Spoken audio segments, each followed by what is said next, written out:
Buenos días a todas, a todos. Es un gusto estar en esta mañana de viernes con el doctor Gerardo Laveaga, un académico muy reconocido que ha sido funcionario público y también es escritor y que hoy nos va a hablar de un tema que es particularmente, no sé si decir pertinente, desde luego que lo es, pero es más provocador y además es necesario y además es desafiante, digámoslo, para la disciplina jurídica.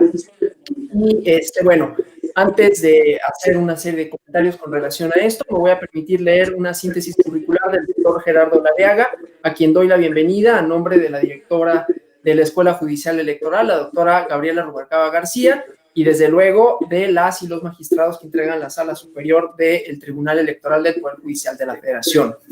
Gerardo Laveaga nació en la Ciudad de México, es egresado de la Escuela Libre de Derecho y realizó estudios de posgrado en la Universidad de Londres, obtuvo una maestría en Derechos Humanos en la Universidad Iberoamericana y un doctorado en Derecho en la Universidad Nacional Autónoma de México. Ha desempeñado distintos cargos dentro del servicio público, entre los que destacan director general del Ministerio Público en lo familiar y civil en la Procuraduría General de Justicia del Distrito Federal, director general de Prevención del Delito y Servicios de Comunicación en la Procuraduría General de la República, director de Comunicación Social en la Suprema Corte de Justicia de la Nación, comisionado presidente del Instituto Federal de Acceso a la Información y director general del Instituto Nacional de Ciencias Penales. Fue catedrático de Teoría del Estado en la Facultad de Derecho en la Universidad La Salle y Sociología Jurídica en la Universidad Iberoamericana, así como director de la Revista Mexicana de Procuración de Justicia, conductor del programa de televisión Derechos en Pugna, en Efecto TV, y editorialista de los periódicos Novedades y Excelsior. Fue asimismo integrante del Comité Académico del Instituto de la Judicatura Federal y colaborador en el noticiero AMX Justicia. Actualmente es catedrático de Derecho Constitucional en el Instituto Autónomo de México y miembro del Consejo Editorial de la revista El Mundo del Abogado, que publica recientemente. Entre otros, ha publicado los libros La cultura de la legalidad y Hombres de Gobierno, es autor de La democracia y sus quimeras, coordinador de Entre Abogados Te Veas, 65 propuestas para modificar el sistema penal, modernizar, perdón, el sistema penal de México, rostros y personajes de las ciencias penales, el derecho penal a juicio, cine y ciencias penales y pintura y ciencias penales. Ha sido merecedor de algunos reconocimientos nacionales y extranjeros, entre otros Premio Nacional de la Juventud, el Premio Nacional de Periodismo José Páez Tergo en 2006 y la Orden Nacional del Mérito otorgada por el Gobierno de la República de Francia en 2012. Nuevamente le doy la bienvenida al doctor Laveaga con este tema que decía es particularmente interesante, desafiante y que nos obliga a replantearnos un poco el fenómeno, la pregunta de por qué obedecemos la norma. Creo que es una de las grandes cuestiones en las que se inserta este tema de la biología del derecho, ya por la existencia de normas que nosotros nos vemos compelidos a no hacer cierto tipo de conductas, y luego las relaciones que tiene el derecho y la biología, específicamente la cuestión cerebral, ¿no? Y después también la parte filosófica, ¿no? Algunos de los fundamentos filosóficos del derecho y de la política, ¿no? John Locke, recuerdo bien, ¿no? Estas ideas epistemológicas y cómo se insertan en esta parte de la biología para venir de alguna manera a cuestionarla y de otra manera también a desmentir una serie de, podríamos pensar, esto lo digo a título personal, desde luego, lugares comunes que tenemos en nuestra práctica y en nuestro entendimiento del fenómeno jurídico. Doctor Laveaga, bienvenido. Gracias, Ramón, Alonso, Vicente, Pedro y a todas las amigas y amigos de la tertulia de la Escuela del Tribunal Electoral del Poder Judicial de la Federación. El tema, en efecto, lo decía Alonso, es un tema inquietante. Es un tema que nos obligará a replantear mucho de lo que hemos aprendido acerca del derecho. Y déjenme comenzar con un ejemplo muy sencillo. Imagínense que yo voy a ver a mi abuela moribunda, y bueno, de pronto en el camino el coche se me para. Me bajo y le dicto un sermón al coche y le digo, coche, no me puedes hacer esto, yo he sido amable contigo, yo he sido gentil, yo he sido generoso, te he puesto gasolina, no te puedes parar ahora que más te necesito. El coche no va a caminar. Puedo entonces empezar a patearlo, decirle maldita máquina, no sirves para nada, eres ingrata, así te voy a tratar en adelante. El coche no va a caminar. Finalmente puedo amenazarlo. Si tú no caminas, te voy a encerrar 15 años en el garage, va a estar a oscuras y nunca te voy a sacar más, sin gasolina, sin aceite, 15 años. El coche no va a caminar, porque el coche no funciona con exhortos, ni con amenazas, ni con chantajes. El coche funciona porque es una máquina. Si yo bajo y veo que hay una desconexión en un cable, conecto el cable, lo echo a andar, el coche arranca. Este ejemplo tan trivial es justo lo que describe la conducta humana. Porque nosotros, todos nosotros, somos finalmente máquinas biológicas. Y a medida que estamos investigando más y más sobre nuestra biología, descubrimos más y más. Y lo que estamos llegando a descubrir inquieta a sacerdotes, a sociólogos, a psicólogos, a filósofos y, por supuesto, a los abogados. La gente explica de mil maneras lo que hacemos. Antes decía es que se le metió el diablo y por eso mató a su madre. La gente decía, no, es que fueron los dioses que lo perturbaron. Alguien decía, fue Tlaloc o Cosijo o Zeus el que mandó la lluvia o el que mandó la sequía. Pero a medida que estudiamos más y más, nos damos cuenta que no es Tlaloc, ni Cosijo, ni Zeus. Son nuestras máquinas que tratan de adaptarse al medio ambiente. Y la narrativa en la que todos crecimos es que, particularmente en el ámbito del derecho, nuestra voluntad es la que hace que hagamos lo que hacemos, en ejercicio de nuestra libertad. Pero estos dos términos, voluntad y libertad, son temas que nuestros hijos se van a reír, o nuestros nietos se van a reír cuando tengan nuestra edad. ¿Qué es la libertad? ¿Qué es la voluntad? Y hoy lo estamos descubriendo al meternos a la máquina biológica. ¿Qué significa libertad? ¿Qué significa voluntad? Y hay en este ejercicio en que nuestra máquina se va adaptando al medio para sobrevivir, como decía Darwin, lo que nos hace que hagamos lo que hacemos y que no hagamos lo que no hacemos. Hay algunas nuevas disciplinas que han venido a revolucionarlo todo. La primera, la neurociencia, es decir, la ciencia del cerebro y del sistema nervioso. Cómo esta masa gelatinosa que tenemos debajo del cráneo está cambiando todo. Esta masa gelatinosa que pesa entre 1,3 kg y 1,4 kg es la que controla todo. Y esto se advirtió en 1848, cuando un sujeto, se llamaba Phineas Gage, era un hombre trabajador, responsable, honesto, buen padre, buen esposo, modelo de los trabajadores, tuvo un accidente y una varilla le atraviesa por aquí y le sale por acá. Sobrevivió milagrosamente. Pero la parte frontal, se llama corteza prefrontal, quedó dañada. Y a raíz del accidente, Phineas Gage se volvió un tipo violento, bravucón, grosero, se dio a la bebida, mal trabajador, lo corrieron, se divorció, golpeó a sus hijos, los abandonó finalmente. Algo había cambiado en la maquinaria. Se había alterado el freno, se había alterado la parte que controla nuestras decisiones. Esta experiencia de Phineas Gage se vio ratificada más adelante, en 1860, cuando un médico de apellido Broca trabajaba con pacientes en un sanatorio y alguno de ellos solo decía, da. Y le, oye, ¿estás contento? Da. ¿Qué me quieres decir? Da. No lograba expresar en palabras lo que sentía o lo que pensaba. Cuando muere este sujeto, Broca pide autorización para analizar su cerebro y descubre que hay una zona profundamente dañada de ese cerebro. Hoy esa zona se conoce como zona de Broca, porque es la que explica nuestra capacidad de convertir en palabras lo que pensamos. Más tarde, un señor de apellido Penfield, canadiense, ya en los años 50, 40, 50 del siglo XX, logró hacer experimentos con cerebro abierto. Abre el cerebro y va activando zonas del cerebro para que la gente vea, esto controla la vista, esto el oído, esto la pierna derecha, esto el brazo izquierdo. Todo está controlado aquí. Y las neurociencias nos dicen que si algo de acá se daña todo lo demás, o se daña lo que controla. Esa es la primera de las grandes disciplinas que están revolucionando nuestro modo de ver el mundo, la neurociencia. Una segunda disciplina es la ciencia cognitiva. John Locke decía que éramos una tabula rasa, una tabla en blanco, que podíamos aprender cualquier cosa y hacer cualquier cosa.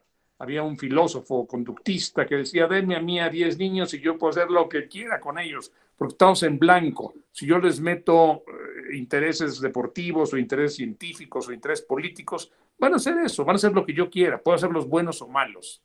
Pero la ciencia cognitiva nos enseña que no somos una tabula rasa, que ya todos nosotros tenemos y nacemos con circuitos prediseñados, que ya tenemos capacidad, elasticidad, disposición para bailar, para cantar, para hablar idiomas, para escribir, para actuar. Y por más que le metamos, si no tenemos ya esa estructura, no podremos hacer mucho. Piensa en los idiomas. Cuando nuestras estructuras aprenden una lengua, se endurecen. El mensaje es, ya no necesitamos más. Si nacemos en Tailandia, aprendemos tailandés, y si nacemos en China, aprendemos chino. Pero ya es muy difícil que una vez que se hayan endurecido estas estructuras, aprendamos más lenguas. Y hay personas, sin embargo, que son muy flexibles y que pueden seguir aprendiendo a los 60 años lenguas, ya hablan 25 o 30 lenguas. La gente dice, qué inteligente es, ¿cómo yo que le he echado tantas ganas no puedo aprender? Porque su estructura cognitiva ya no lo permite. Esto llevó a un choque a dos grandes eminencias del siglo XX, a Sigmund Freud, que hablaba de la mente, y a un señor de apellido Kraepelin, alemán, que hablaba del cerebro. Freud decía es que la mente, y Kraepelin decía, ¿qué es la mente? La mente no existe, la mente es una abstracción, como el alma, como el espíritu, es el cerebro, lo que tienes o lo que no tienes, punto. Y estos servicios computacionales han llegado al extremo de que este magnate sudafricano Elon Musk está diciendo que ya nos va a conectar máquinas para que podamos con nuestro cerebro prender el refrigerador, prender la estufa, abrir la casa, pero más tarde esto va a generar complicaciones, a tal grado que en Chile hoy ya existen los neuroderechos, hablaré de ellos al final, pero todo es intervenir el cerebro para operarlo a nuestro gusto. Sabemos que podemos controlar a una rata, cuando se le ponen las conexiones correctas, a la derecha, a la izquierda, sube, baja, entra, sal, y la rata obedece al aparato. Una tercera disciplina que está sacudiendo todo esto es la genética del comportamiento. La genética del comportamiento, otra disciplina biológica, lo que nos dice es que todo lo que hacemos es producto de los genes que recibimos de nuestro padre y de nuestra madre. Y de pronto nos asusta ver experimentos con gemelos univitelinos que son separados. Univitelinos, si recuerdan, un óvulo y un espermatozoide, solo uno y uno, se parten dos y salen dos niños. Son separados estos gemelos y a lo largo del tiempo descubren, porque estuvieron 25 años separados, que los dos se casaron o se emparejaron con una mujer pelirroja. A los dos les gusta mucho la ensalada con salchichas. Los dos duermen boca abajo. Y a los dos les gusta ver series deportivas donde salen coches de carreras. Cosa tan curiosa. Y los dos estudiaron arquitectura. No se habían hablado, no se habían visto, pero estaban diseñados de manera tan parecida que siguieron actuando igual. Una cuarta disciplina es la psicología evolutiva, que tiene que ver mucho con nuestras emociones. La gente piensa que nosotros hacemos cosas porque, decía, con esto lo resumo, decía James, no estamos tristes porque lloramos. Decía, el miedo no nos hace temblar, temblamos porque es el miedo. Y pone este ejemplo. De pronto vamos en la selva y vemos un oso. Empezamos a temblar. ¿Significa que tenemos miedo? No. Significa simplemente que la cantidad de reacciones que tenemos para enfrentar ese peligro y sobrevivir, Darwin de nuevo, todo ese conjunto, sudamos, se nos cierra la garganta, se nos paralizan las piernas, todo ese conjunto se llama miedo y eso se llama emoción. Hay emociones como alegría, ira, tristeza, asco, y Darwin las definía como reacciones adaptativas para sobrevivir. Son estados de disposición para responder al entorno. Pienso en la envidia. De pronto una joven ve que todas sus amigas se han casado, se siente enferma, se siente molesta. Y él le dice, no seas envidiosa. Pero es que ella no puede controlar eso, porque lo que su cuerpo le está diciendo es, algo estoy haciendo mal, que las niñas de mi entorno, los jóvenes de mi entorno ya tienen marido, ya tienen pareja, y yo no. ¿Por qué? O si yo quiero hacer dinero y veo que todos mis compañeros de la generación ya tienen su casa, su coche, su esposa, y yo no tengo nada de eso, siento envidia, siento un deseo, pero esta disposición para responder al entorno se llama emoción. Y es algo absolutamente biológico. Repito, la alegría, la ira, la tristeza, el asco, el miedo. El miedo nos ayuda a sobrevivir. Cuando una gente de pronto tiene afectada algún órgano, no siente miedo.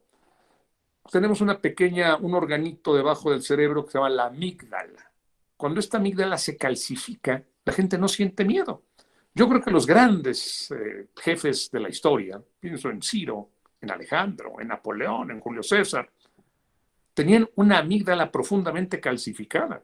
Napoleón se paseaba en el campo de batalla, le decían, emperador, lo van a matar, por favor, cuiden. No, cobardes, maricones, no, cobardes, vénganse. No se ha fundido la bala que ha de matarme todavía, decía Napoleón. Aún no se funde la bala que me va a matar. Era un hombre muy valiente, decían sus generales. ¿Pero por qué era valiente? Porque tenía una amígdala endurecida que no le permitía calcular las consecuencias de sus actos. Otra disciplina muy importante, la microbiología. Estamos descubriendo que las bacterias son mucho más importantes de lo que habíamos pensado en nuestras vidas. Y les voy a poner un ejemplo. El 80% de una hormona que generamos, el 85% quizás, se genera el intestino grueso y la generan 2 bacterias. Todo esto lo pueden ver en Google y verificar en Google. Estas bacterias generan serotonina. La serotonina es la hormona y el neurotransmisor que nos ayuda a encontrarle sentido a la vida y a querer seguir viviendo. Cuando nos falta serotonina, no queremos seguir viviendo. Todos los suicidas pueden inventar una historia. Algunos dejan notas. Me suicidé porque me dejó mi novia. Me suicidé porque me echaron de mi trabajo. Me suicidé porque el mundo es horrible y no quiero dejarle este mundo a mis hijos y me siento apesadumbrado. Pero en el fondo todos tienen la misma característica. Les falta serotonina. Y cuando falta serotonina, uno no quiere vivir. Se suicidó hace unos años este chef francés, Buridano. Decían, pero ¿cómo se suicidó si tenía todo? Era rico, famoso, guapo, inteligente, simpático. Los presidentes lo llamaban. Y se suicidó. No se explica que un hombre que tenía todo se suicide. Pero Buridano no tenía todo. Le faltaba serotonina. Y cuando te falta serotonina, tú no quieres vivir. Y esa serotonina la fabrican bacterias que viven en nuestro intestino grueso. A tal grado que la depresión se entiende como producto de la acción o inacción de estas bacterias. A tal grado, lo sacó el New York Times hace un par de años, lo pueden verificar en Google, hay un mercado de mierda donde se transfunden bacterias de una gente optimista y simpática a una gente que no lo es, para devolverle ánimo. No es cosa de hablar con ella, no estés deprimido, mira el sol, mira el mundo, te quiere tu madre, tus hijos. Cuando no se tiene serotonina, que es fabricada por bacterias, no se puede querer vivir. Otra disciplina de gran carácter es la epigenética. Decíamos hace un rato cuando hablamos de la homeostasis que nuestra necesidad de adaptarnos al medio, que se llama homeostasis, como nuestro organismo se va adaptando al medio, si de pronto empieza a hacer mucho frío me pongo un abrigo, si de pronto hace mucho calor me quito mi abrigo. Y en esta homeostasis el cuerpo va siendo modificado por el medio ambiente, se llama epigenética. Un caso muy claro y que tiene que ver con las conductas penales es el de cortisol.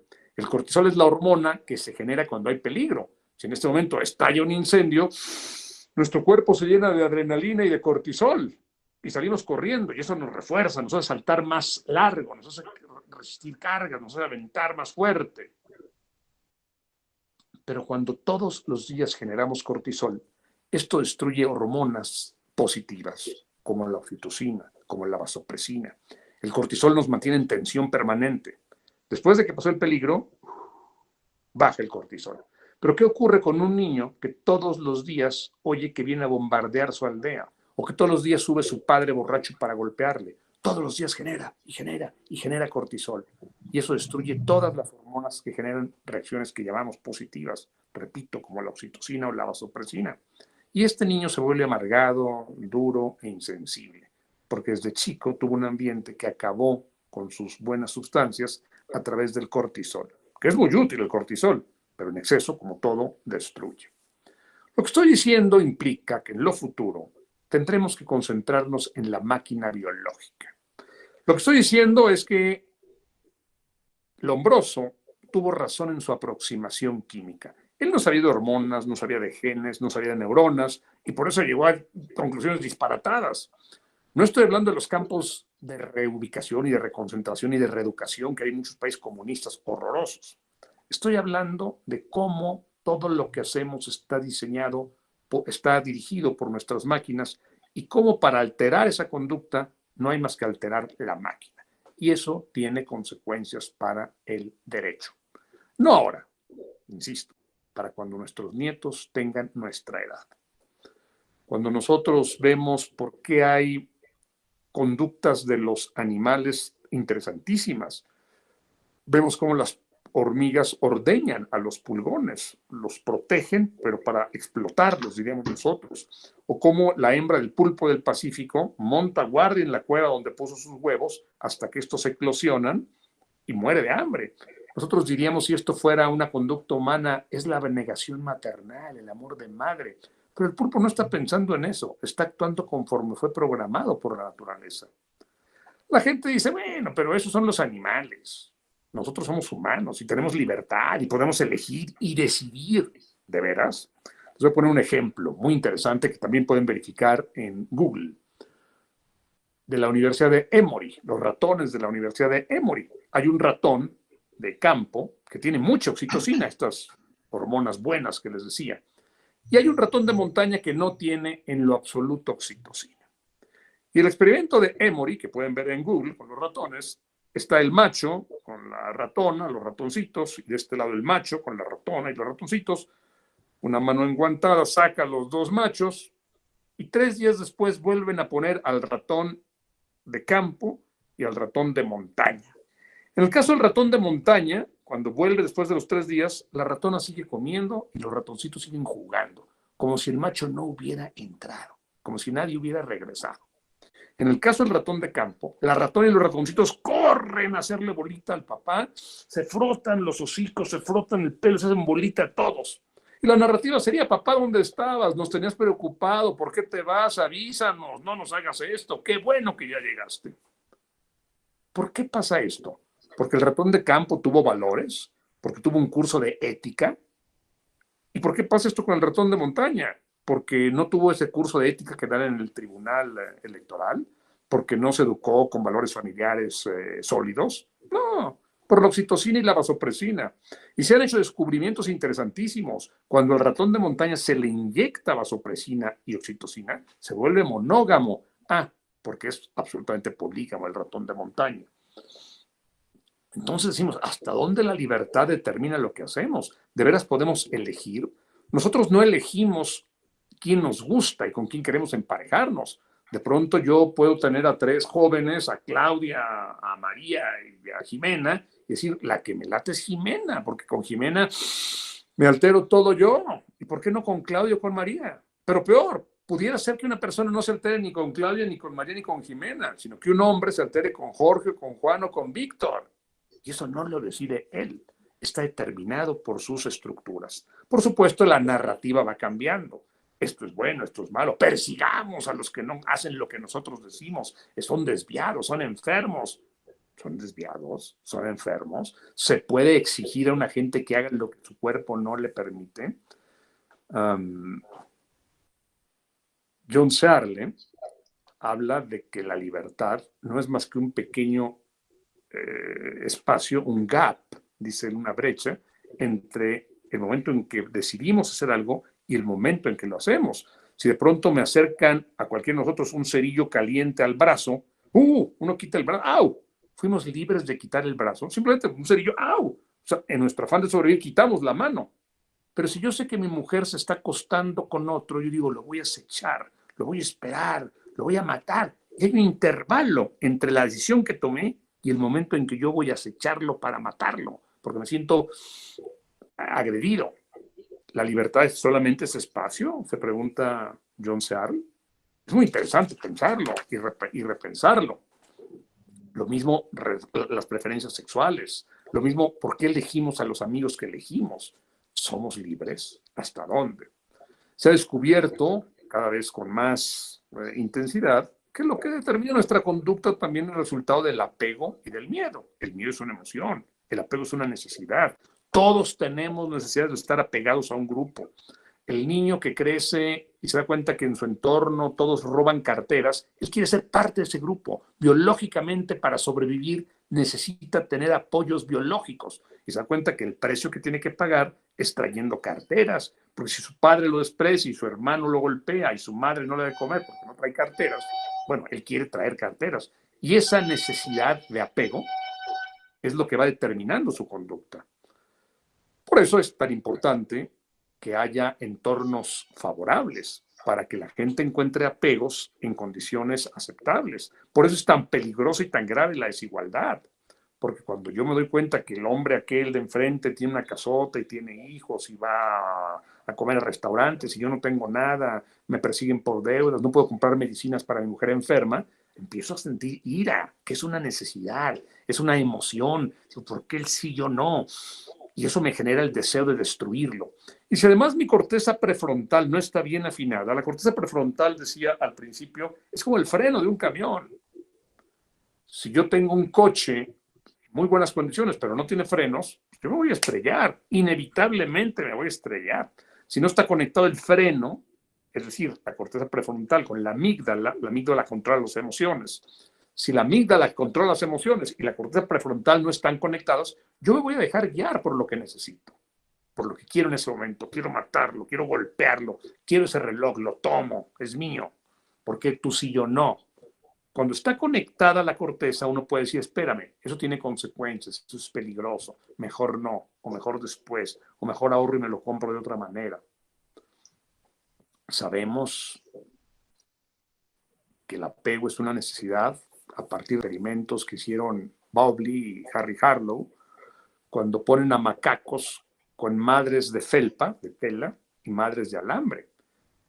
Una vez que han comido, todos los monos prefieren estar con la madre de felpa, acurrucarse, que con una madre de alambre, por más comida que tenga o se le ponga a esa madre de alambre. Estos experimentos marcaron un hit. Voy a acabar para tener una oportunidad de platicar con ustedes. Les pongo otro caso importante. Por ejemplo, las drogas. La gente persigue drogas, qué barbaridad, ¿por qué el señor se droga? Combatan la heroína y la cocaína. ¿Por qué la gente busca drogas? ¿Por mala? ¿Por miserable? ¿Por vil? ¿Por quiere violentar la ley? No. Todos buscamos, así como la serotonina nos hace querer vivir, lo que nos hace gozar y disfrutar se llama dopamina. Mientras más dopamina tengamos y más dopamina liberemos, más felices somos. Hay días que liberamos más que otros, hay días que estamos muy contentos. ¿Qué nos hace liberar dopamina? El sexo, el deporte. ¿A mí qué me hace liberar dopamina? La lectura. ¿Qué me hace liberar dopamina? Oír un buen concierto. ¿Qué me hace liberar dopamina? Estar con ustedes hoy, esta mañana. Hay gente a la que lo que le hace liberar dopamina es jugar basquetbol, o salir en los periódicos, o tener muchas parejas sexuales. Pero hay personas, y es lo más trágico de todo, que no logran liberar dopamina. La dopamina se produce en una región que se llama el núcleo accumbens, la sustancia negra que está en la cabeza. Por más que hacen, no logran liberar dopamina. Y a veces hacen deportes extremos y a veces corren experiencias intensas, pero no logran generar dopamina. Y eso las amarga, las tiene en un estado de aletargamiento. Hay dos sustancias que ayudan a liberar dopamina. Una se llama heroína y la otra se llama cocaína. Muchas más, pero les hablo de dos. El problema es que tienen consecuencias graves. Pero cuando uno se da una inyección o absorbe estas drogas, nunca las he probado, pero he hablado con mucha gente que las ha probado, sienten el subidón de dopamina. Soy el dueño del mundo. Soy el más poderoso, guapo, rico y simpático. Nadie puede más. Y luego viene el apagón. La pregunta es, ¿un Estado tiene derecho a perseguir a una persona porque no libera dopamina y buscó la forma de liberarla de manera química? Yo creo que en unos años esto se va a superar. No con policías, ni con jueces, ni con perros, ni con cárceles. Creando un fármaco que nos ayude a liberar dopamina. Punto. No lo tenemos. Y lo que nos ayuda hoy a liberar dopamina de manera química es carísimo en términos de salud física y de consecuencias biológicas. Conforme más dopamina liberamos, más necesitamos liberar. Pero por más que nos sigamos inyectando, ya no libera más porque ya se liberó. Y es un problema.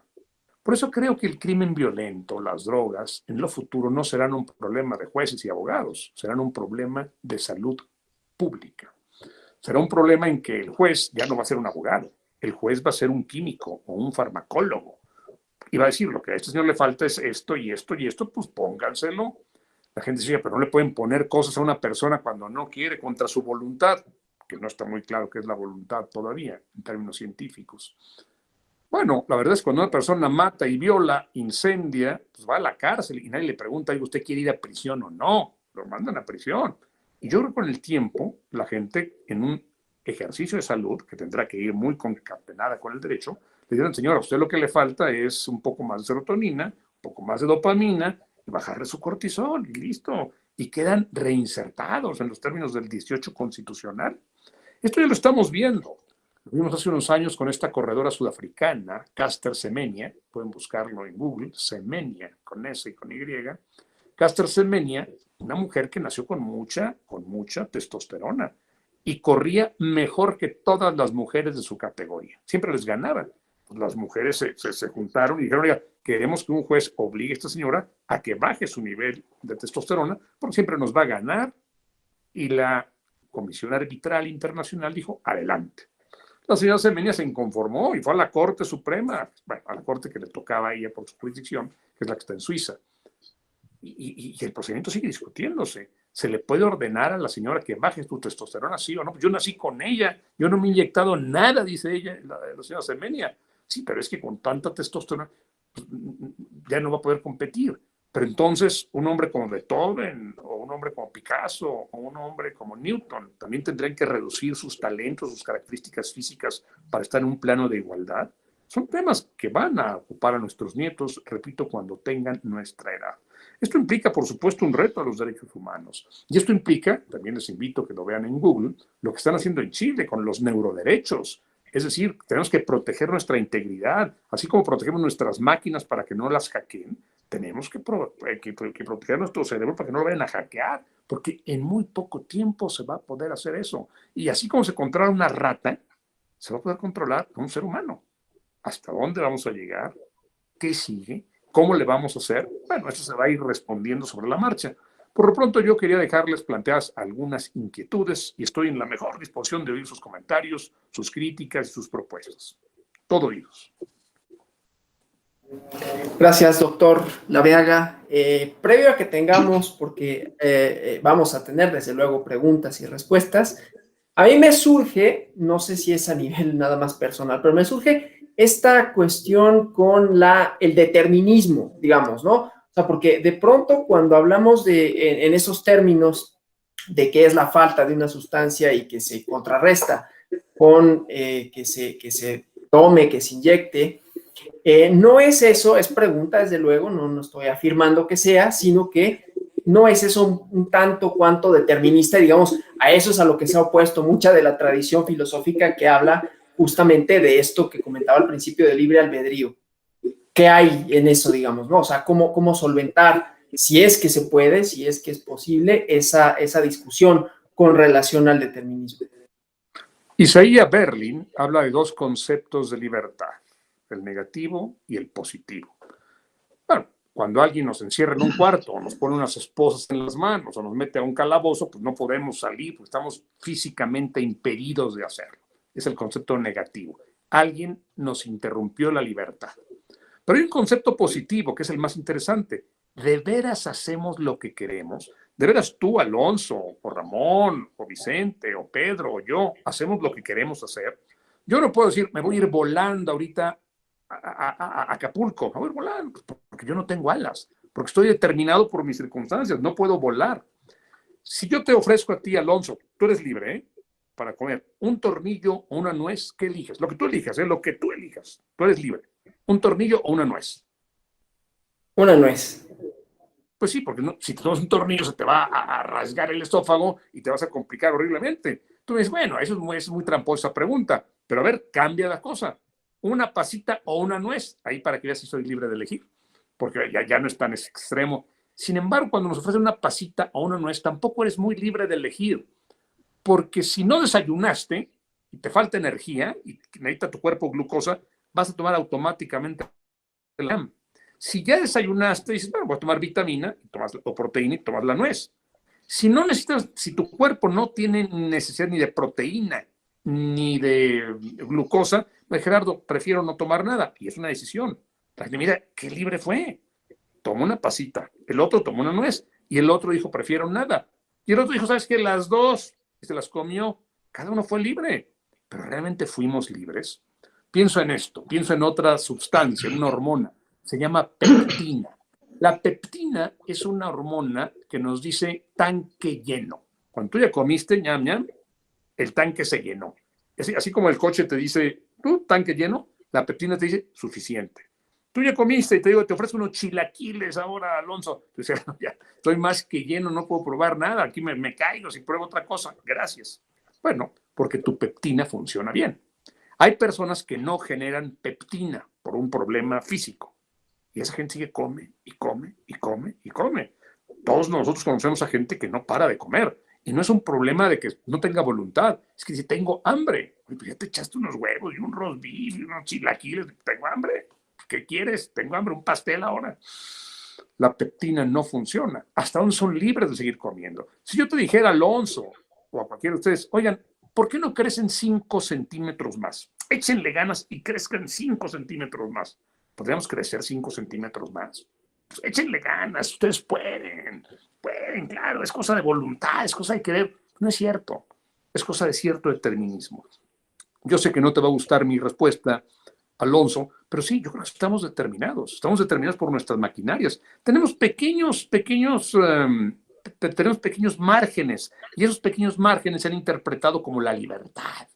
Y todos los grandes liberales hablan de la libertad, pero ¿hasta dónde podemos ser libres cuando tenemos ciertos apegos y cuando nuestro organismo ya quedó prefigurado por nuestras conexiones neurales? Si tenemos mucho cortisol, vamos a ser agresivos porque tenemos mucho cortisol. Y cuando yo te diga, oye, no me pareció lo que dijiste, pues si no te pareció, lárgate, maldito. O sea, no te enojes, sí me enojo. Hay gente muy enojona, porque tiene mucho cortisol. Oye, cálmate, no me calmo, me insultaste.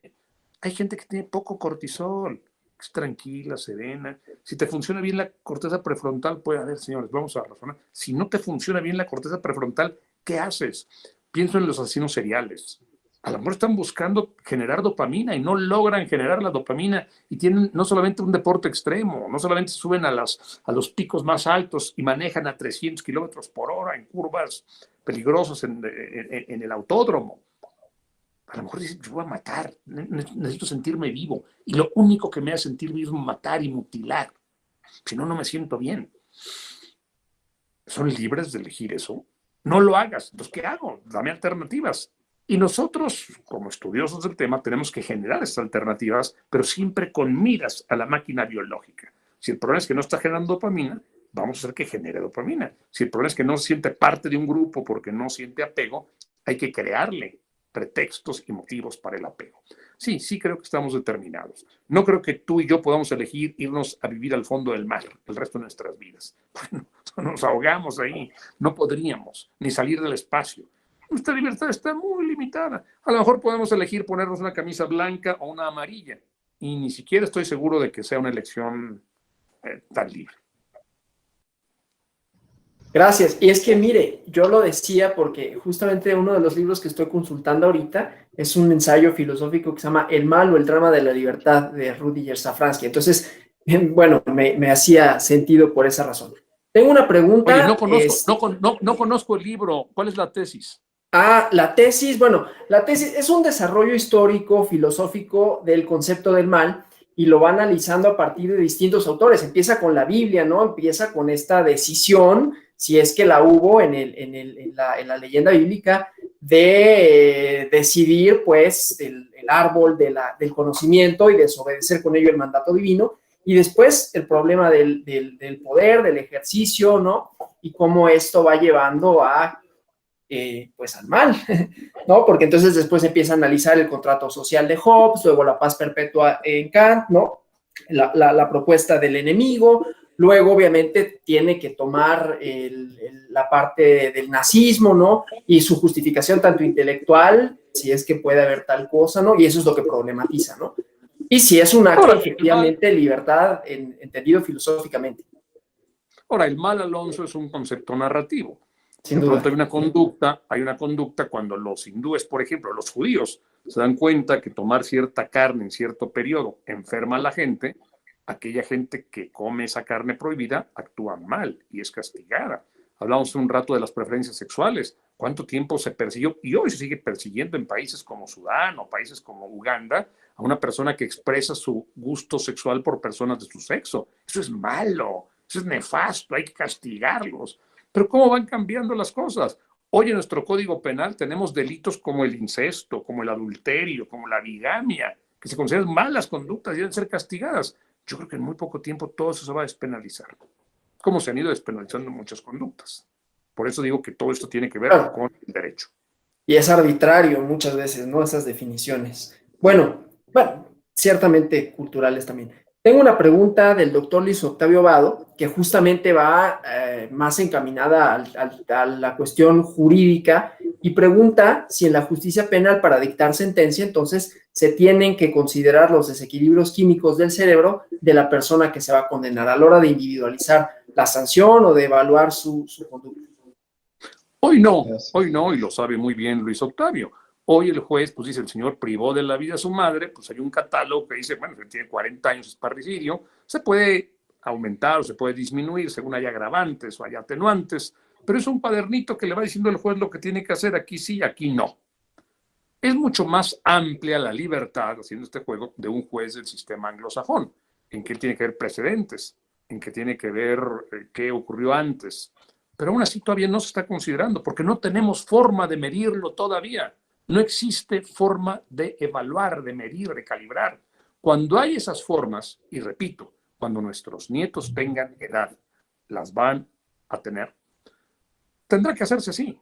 Y ya no será un abogado, repito, el que juzgue, ya no será un doctor en derecho, será un químico, será un farmacólogo. A ver, ¿cuál es el problema? El señor mató a su madre, a ver, ¿por qué? Señor, ya le hicimos un análisis, tiene mucho de esto y muy poco de esto. Pues inyéctele lo que le falta y quítele lo que le sobra y quedó ya rehabilitado, punto. Eso no lo va a hacer un abogado, quizá lo supervise. Eso lo van a hacer médicos, farmacólogos.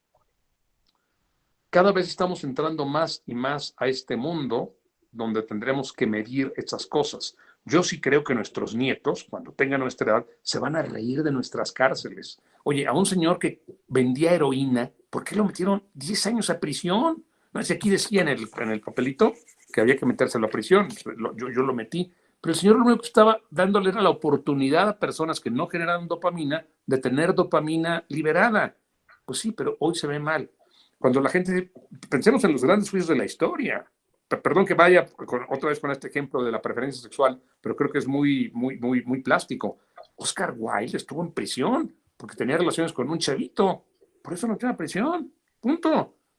Hoy la gente se ríe de eso y han pedido perdón. Ya los tribunales ingleses han dicho, perdónanos, fue un error garrafal, estamos arrepentidos de lo que hicimos. Pero eso decía el sistema. Y a mucha gente se le cortó la mano por robar. La Inquisición quemó a decenas de personas porque no le rezaban al Dios que el grupo en el poder decía que había que rezarle. Bueno, la verdad es que ese mal es un invento. Y yo sí creo que conforme pase el tiempo, Luis Octavio, vamos a tener la oportunidad de medir nuestras sustancias y decir, ¿por qué hiciste lo que hiciste? ¿Es que ejerciste mal tu libertad? No, es que yo tenía unas sustancias que no me daban mucho margen. Gracias, muchas gracias por la respuesta. Tenemos la mano levantada de Mirna Ocaña. Adelante, si gusta hacer su pregunta, por favor. Hola, buenos días. Bueno, primero que nada, muchas felicidades. Hola, Una Mirna. conversación muy interesante. Y bueno, a mí me genera muchísimas dudas, pero trataré de ser breve. La primera sería, ¿qué papel juega la psicología dentro de la neurociencia y más en casos específicos como la depresión, el alcoholismo y todo este tipo de problemas sociales que en ocasiones se ven? Y bueno, también, si habla de un determinismo, digamos, natural que traemos los seres humanos y que no somos tan libres de elegir, ¿esto de qué manera influye en el proyecto de vida que cada quien tiene. Por ejemplo, al elegir una profesión, que alguien decida, no sé, ser carpintero, o profesor, o investigador, o maestro, biólogo, o, en fin, neurólogo. Bueno, ¿cómo traemos ese determinismo? ¿Por qué elegir hacia cierto camino y no hacia otro? Y bueno, esas son las principales. Bueno, también tengo otra. Los policías que manejan un horario raro y que la mayoría entran delgados, y en la vida común nos da mucha risa ver que la mayoría son gorditos. Y yo digo, bueno, tendrá que ver también con este tipo de sustancias que produce su organismo, para que en poco tiempo pues, los ve uno y pues ya están un poco gorditos o tienen manía de comer mucho, no sé. Gracias. Mirna, el papel más importante de la psicología en esto es que te genera narrativas. Yo estoy convencido de que la terapia sirve y sirve enormemente. Sirve para todo, porque te da una narrativa, porque te hace sentir que perteneces a un grupo. Cuando tú te sientes excluida del grupo A, una buena terapia te dice, no, tú puedes estar en el grupo A. O, sabes que nunca vas a estar en el grupo A, pero ¿por qué no le tratas al B? La gente dice, es cierto. Simplemente poner en coordinación tu propia historia, la historia que todos nos inventamos de nosotros mismos, con tu entorno. Y en esa medida, la terapia puede tener un carácter epigenético. Es decir, que te ayuda a ti a decir, este entorno no está tan mal. Cuando alguien sufre un trauma, la terapia es fundamental. Es decir, mira, lo que te pasó sí es grave, pero no es tan grave. Perdiste un ojo, pudiste haber perdido los dos. Y la gente, bueno, eso ayuda. No te va a devolver el ojo eso, pero por lo menos te genera una narrativa que la gente baje. Ese fue el papel de la religión durante siglos. Y eso te ayuda en la confesión, eso te ayuda el cura, ahora ya pasa el psicólogo. En lo futuro va a ser la química, la biología. Siempre tengo esto, pero hoy en día, con lo que tenemos, me parece que la psicología cumple un papel fundamental. La narrativa que genera la terapia. Lo otro que me dices respecto a la capacidad de elegir nuestras profesiones, pues cada quien elige prácticamente aquello para lo que es capaz, que es competente. Si yo me doy cuenta que soy muy bueno haciendo A o B, generalmente voy a hacerlo. Ahora, si de pronto a mí me da asco, me mareo con sangre, porque veo sangre y me desmayo, pero mi padre, mi abuelo y mis hermanos son médicos y son cirujanos, y yo de pronto quiero pertenecer a ese grupo, pues voy a entrarle y lo voy a padecer y voy a sufrir. Si a mí no me gusta, soy muy sensible al dolor, pero toda mi familia es de penalistas, pues entro al mundo y me la voy a pasar muy mal. Y un día digo, ¿sabes qué? Basta. Es muy alto el costo que estoy pagando. Que me perdone mi padre, mi abuelo, mi hermano y mis tíos. Yo rompo. Lo que a mí me gusta es ser cocinero. Eso tarde o temprano iba a pasar. Ojo, salvo que sea más fuerte mi afán de permanecer. A veces dos emociones se juntan o dos necesidades chocan. A veces nos ha pasado, todos tenemos sueño y hambre. Y tú dices, o me voy a dormir ahorita porque me estoy cayendo, o voy a comer. Y a veces gana el sueño, ¿sabes qué? Mañana, ahorita, pum, ya caí. Ya ni siquiera pude decidir. Y el día siguiente me levanto a comer. Tenía mucha hambre también. Bueno, lo mismo pasa. Cuando yo necesito, todos necesitamos sentir apego. Todos sentimos que formamos parte de una comunidad. Es una necesidad de médicos, de abogados, de carpinteros, de deportistas. Pero si yo no tengo esas facilidades que tiene mi padre, mi abuelo, mis hermanos, pues voy a sufrir mucho porque me genera un choque. Bueno, y la psicología de nuevo ahí también ayuda, porque la terapia te dice, oye maestro, ¿ya te diste cuenta que por estar apegando, tú puedes tener el cariño de tu padre, de tu abuelo, de tus hermanos, sin necesidad de ser cirujano? No tienes que estar viendo sangre todo el tiempo. Y la gente dice, claro, claro, no lo había visto así. Gracias, doctor. Me cambió la vida. Pero era algo elemental que cualquier persona pudo haber concluido si no hubiera estado tan inmerso en ese problema. Bien, tenemos una pregunta con relación a las emociones. Dice Fabiola Espina, ¿qué opina de las emociones que generan las redes sociales en el cerebro de las personas respecto de lo que en ellas observan, imágenes y videos? Supongo que se refiere a la exposición a la violencia o a ciertas cosas, ¿no? Que pueden hacer susceptible a ciertas personas. Vuelvo, Fabiola, con lo que decíamos de las emociones. Son estados de disposición para responder al entorno.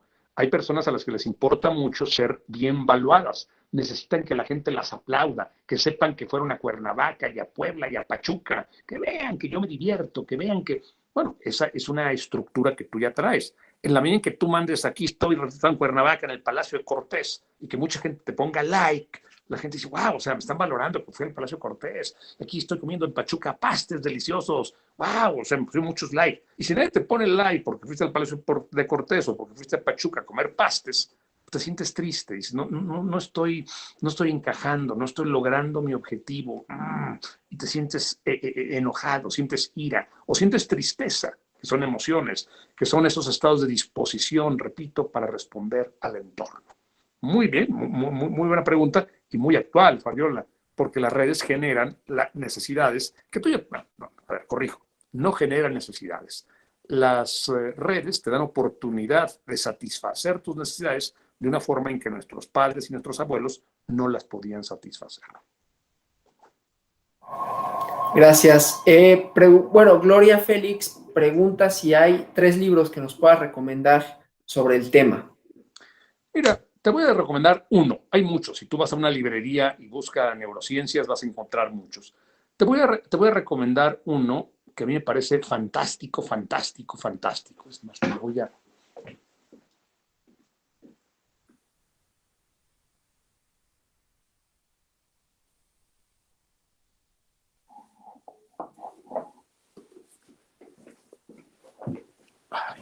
Se llama La nueva biología de la mente, de Eric Kandel. La nueva biología de la mente. El subtítulo es ¿Qué nos dicen los trastornos cerebrales sobre nosotros mismos? Lo publica Paidós. Lo puedes comprar en el Péndulo. Yo lo compré en el Péndulo. Eric Kandel ganó el Premio Nobel de Medicina y Fisiología. Es una de las grandes autoridades de la neurociencia y explica con peras y manzanas muchos de los temas que yo abordé. Él no entra al tema jurídico, él no entra al tema del derecho ni al impacto que esto va a tener al tema jurídico. Pero bueno, explica el cuerpo y explica las emociones desde una perspectiva eminentemente biológica. Y aquí vuelve el choque de Kraepelin contra Freud. ¿Existe la mente o existe el cerebro? Y le pone biología de la mente, dice Kandel. Tenemos que conciliar. ¿Existe la mente? ¿Existe el cerebro? Y le pone biología de la mente. Pero la mente no tiene biología, ciertamente. La mente es una abstracción para explicar muchas de las cosas que hoy no podemos explicar. Yo me refería al principio de los dioses, cuando la gente decía que cae agua del cielo, ¿qué pasa? ¿Por qué está cayendo agua? Tlaloc, Cosijo, ¿quién manda esta agua? Chac. Bueno, cuando la gente entiende y comprende qué pasa, ya no piensa que sean los dioses. Hoy hablamos del espíritu, del alma, de la mente. Yo creo que en unos años ya nadie va a hablar ni del espíritu, ni del alma, ni de la mente, tampoco de la libertad, ni de la voluntad. Temas cruciales para el derecho. Claro, gracias. Antes de pasar a la siguiente, hablando de libros y de neurociencia, está estos libros de Oliver Sacks. Tengo aquí este de Awakenings o Despertares, que también, y creo que tiene mucho que ver con lo que nos has platicado, doctor Gerardo, porque justamente, ¿no? La premisa de Oliver Sacks, cuando ve a personas que estaban imposibilitadas y que todo el mundo ya había olvidado, y de pronto vio que tenían un padecimiento similar al Parkinson, pero que toda una serie de conductas de cuestiones cerebrales estaban reunidas en el mismo sujeto y le impedían moverse, y un fármaco que pudo contrarrestar esa condición y las personas volvieron a moverse. Esto es un caso real, ¿no? Hay una película muy buena con Robin Williams, por cierto. Y bueno, después vienen ya otras cosas más dramáticas de los efectos adversos que tienen estas sustancias y todo, pero bueno, el chiste es cómo esta condición en la que se creía, ¿no? Pues ya, ellos ya no pudieron salirse de esa problemática que tienen y no hay cómo ayudarlos, pero resultaba que sí. Entonces se trascendió, ¿no? La biología del cerebro a partir de estos estudios que hizo el doctor Sack, ¿no? Muy buena referencia, gracias, Alonso. No, al contrario, Eliseo Briceño tiene levantada la mano.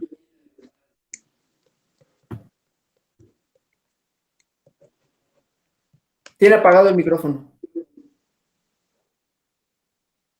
Listo. Sí, disculpen, buenas tardes a todos, a todas y al doctor también, expositor Gerardo.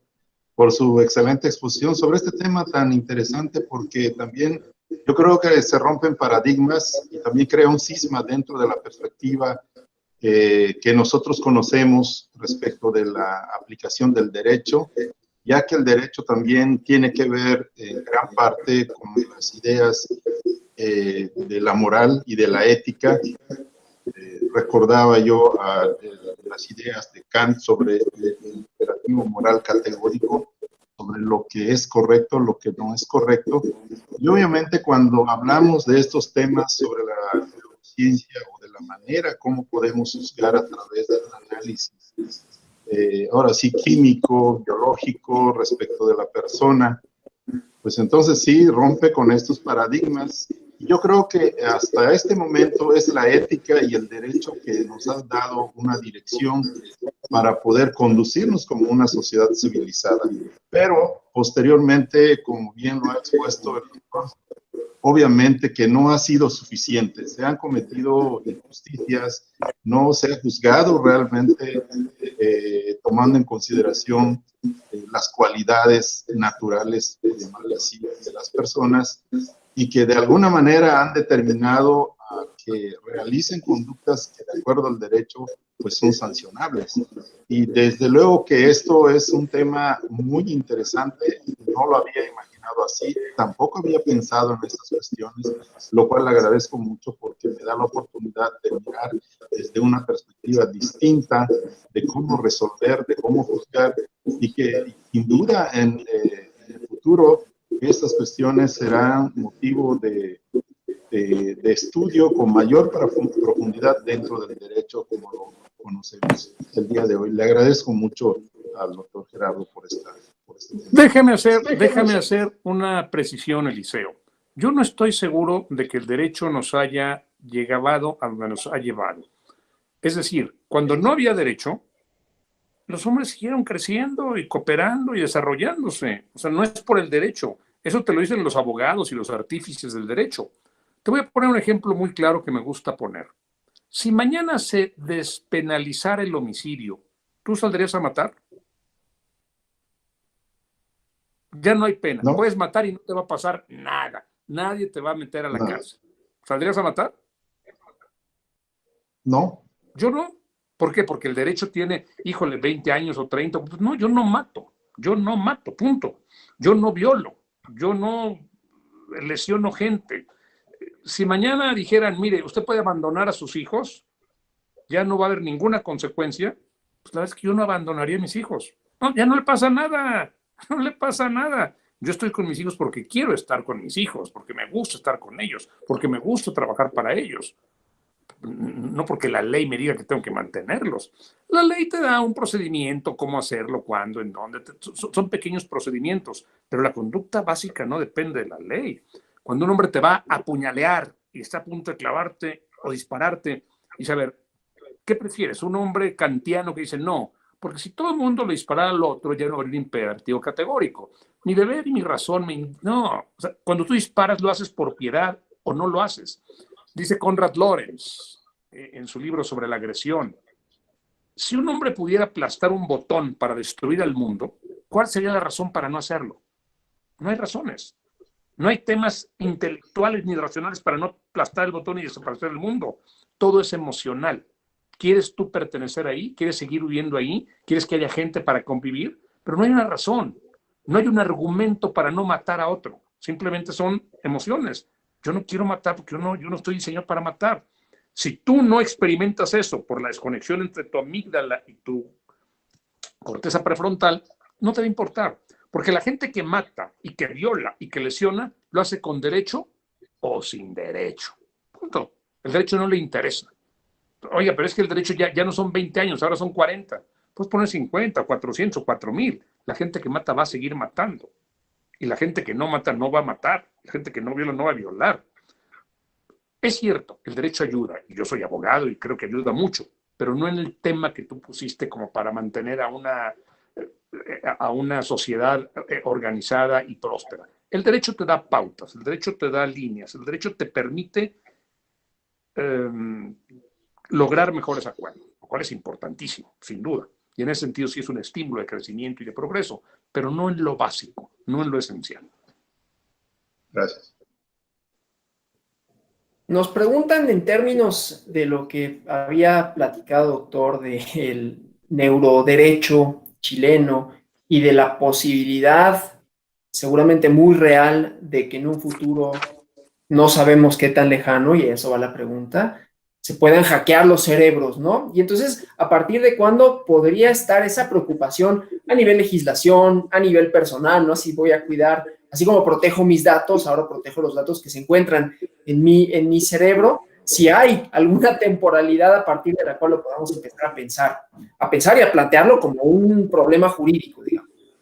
Los 5 neuroderechos que identificó Rafael Yuste es el director del proyecto BRAIN, que se maneja en Estados Unidos, lo inauguró Obama y dijo, no es posible que sepamos qué hay más allá de la Tierra y del espacio y que no sepamos qué hay bajo nuestro cráneo. Es inconcebible. E invirtió un dineral en este proyecto BRAIN, cerebro, que puso a Rafael Yuste lo puso al frente, es un médico español. Y son 5 neuroderechos. La identidad personal, que deben protegerse. La identidad personal, la privacidad mental, el libre albedrío, entendiéndose lo que se quiera por esto, el acceso equitativo y la protección contra sesgos, contra prejuicios. Es un esquema muy, muy, muy general. ¿A partir de cuándo va a haber necesidad de protegerlo realmente? La fecha que yo te diga sería un invento, lo que se me ocurriera, 10 años, 20 años, 30 años. Pero déjame decírtelo en términos más coloquiales. Lo repito, cuando tus nietos tengan la edad que hoy tienes tú, o cuando mis nietos tengan la edad que hoy tengo yo, ya habrá necesidad de protegerlos, estoy seguro. Una última pregunta y con esto concluimos.